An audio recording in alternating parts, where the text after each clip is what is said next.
2020. 2020 pa po. Ilang taon na yan? 3 years. Magpa-4 na po. 2020? 2000 pala. At 2000. Year 2000. Eh di 23 years na po. Ayan. Tagal na po driver. Pangalawa po, ano na po yung mga tourist attraction dito sa atin? Yung mga napuntahan nyo habang tatrabaho kayo or napuntahan nyo dahil yung mga nagpapahatid pong mga turista. Bigyan po minsan ay yung mga natin. Ano na pong mga tourist attraction na napuntahan? Nakapunta na ako sa Bulalakaw. Galing ng White Beach yun, papunta ng Bulalakaw. Nagatid ng turista. Tapos nagatid ako ng Rojas sa Pier, Dangay Pier. Papunta naman sila ng Boracay ba yan? Apo. Yun. Sa Puerto po, ano po kung napuntahan nyo? Ay, sa Puerto marami na. White Apo. Beach, Tamaraw Falls, Virgin Island, Mangrove, sa Galion. Na-experience nyo na po bang kasalamuhan ng mga pasahero or mga kapwa driver na may ibang culture? Gaya po ng ibang ginagamit nilang lengguwahe, kilos, ugali, kaya lang po ay iba yung nationality. Sa mga kapwa ko driver, karamihan naman Pilipino. Pero yung mga nagiging pasahero po niyo po ay madalas ay mga turista po. Oo, Pinoy din, tapos mga foreigner din foreigner, mga Chinese, Koreano. Yan. Nagkaroon na po ba kayo ng problema o nagkaroon po ba ng difficulty at ibang cultures sa iba po may mga iba't ibang culture yung pasahero, nagka-problema po kayo sa kanila? Kaya po yung mga Koreano, wala naman, wala. Okay naman po sila. Lahat.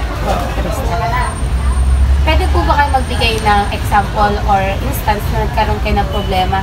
Kasi ibang culture nung inyong pasahero or kapag-driver, paano nyo po siya na-solusyonan? Eh, wala naman nga akong Wala naging po problema naging sa problema. wala naman lahat. Okay po talaga yung flow ng mga...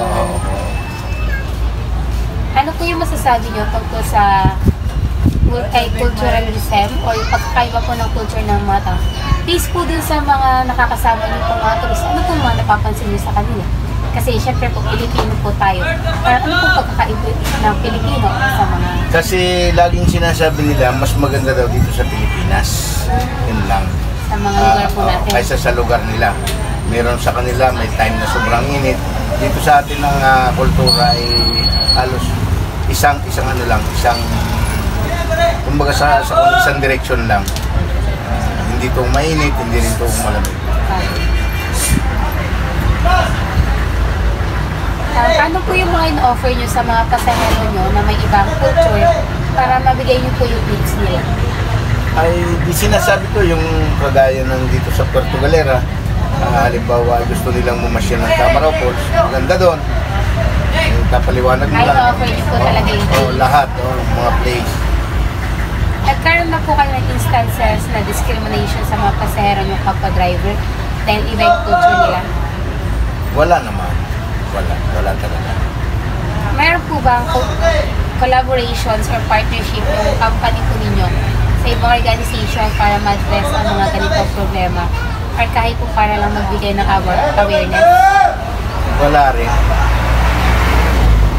Based po sa inyong experience, sir, ano po yung ma-advise nyo sa ibang driver, sa ibang tao, o sa ibang organization para po masolusyonan o para ma-promote po ang cultural diversity, lalong-lalo na po ang tourism and hospitality industry? Yun nga lang ang masasabi ko sa mga, laging masasabi ko sa aking mga kapwa driver, unang-una pagka may meeting kami sa aming asosasyon, na kung sakaling magkakaroon ba sila ng arkila, turista ang pasahero, maging mahinahon sila ng pagsasalita o may paliwanag nila ng maayos o tanongin nila kung saan gusto pumunta ang mga pasahero. Ganun lang. Sir, para sa inyo, ano pong pwedeng advice sa ibang tao about po sa pagbisita sa mga puerto? Ma-advise nyo na dapat po silang pumunta sa atin, sa Mindoro? Ang masasabi ko lang halimbawa, ganang sa akin, ang masasabi ko lang halimbawa sa mga turista, kung sakaling ang ibang tao ay pupunta dito sa atin sa Mindoro, hindi sila magsisisi sa mga makikita nila kasi napakaganda ng lugar natin. Worth it naman po ang lugar natin na puntahan. Yun lang po sir ang aming mga katanungan. Maraming po salamat. Okay, salamat din. Ingat Salamat kayo. po sa inyong pagtugon. Sige, sige. Ano na po yung mga trabaho kayo or napuntahan nyo dahil sa naghatid po kami ng mga tourist? Sa dami ko nang napuntang lugar ay napunta ko ng Magsikintan, ng Pangasinan, Maynila, yung tawag ito. Dito lang po sa Dito sa lugar. Dito lang sa lugar. Labat, Galera, Sabang, West Beach, sa Kalapan. Ano ba ba ito? Sa Parkat. Yes, napasok. Na-experience na po ba karasalamuhan ng mga pasahero o mga kapwa driver ng ibang kultur? Kaya po nag-iba. Kung yung ginagamit nila ng buwahe, kilos, ugali o kaya naman po ay iba yung nationality. Meron tayong mga ugali. Ano na po mga Madami po, may mga Koreano. Koreano. Koreano. Dalo. Sama. Dapat Inay. Nagkaroon na po ba kayo ng problema o nagkaroon po ba ng difficulty dahil iba yung culture nila? Pwede po ba kayo nagbigay ng example or instances na nagkaroon kayo ng problema kasi iba yung culture ng inyong pasahero o kapatid? Paano niyo po siya sinolusyonan? Sa kanila. O magkapamahalang pasahero? Ano po yung masasabi niyo tungkol sa culturalism o yung pagkakaiba po ng culture ng mga tao?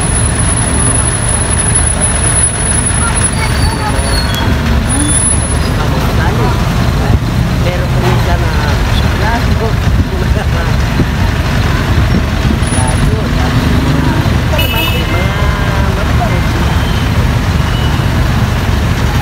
May instances po ba na nagkaroon ng positive impact sa inyo ng cultural diversity?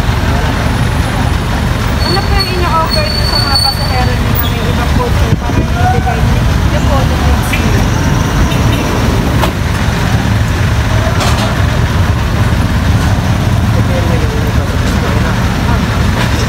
hindi, halimbawa,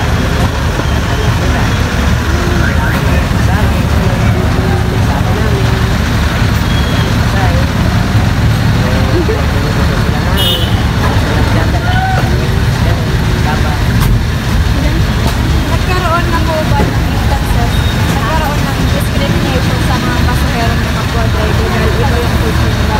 Paano niya po in-handle yung situation? kami naman magkasama wala naman dahil kami ilan sa balik. Try niyo Meron po bang collaborations or partnership yung company niyo sa ibang organization para ma-address ang mga ganitong problema or kahit po para lang may